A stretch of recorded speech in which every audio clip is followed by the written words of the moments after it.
আমি জানি না আগামী দিন অথবা আগামী বছর আপনাদের সাথে এই জায়গায় দাঁড়িয়ে আমি বক্তব্য রাখতে পারবো কিনা আমার জানা নাই। আল্লাহ পাক ভালো জানেন। আমি আমার আবেগ দিয়ে কথা বলে গেলাম জাতির কাছে।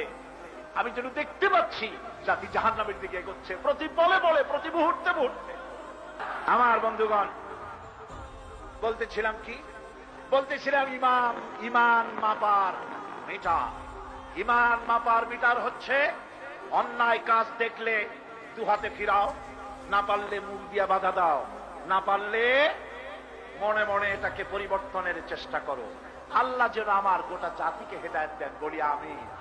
যারা দেশ চালাচ্ছেন তাদেরকে যেন আল্লাহ এই কথাটা বোঝার তৌফিক দেন, ইসলাম কি এটা বোঝার তৌফিক যেন আল্লাহ তাদের দেন।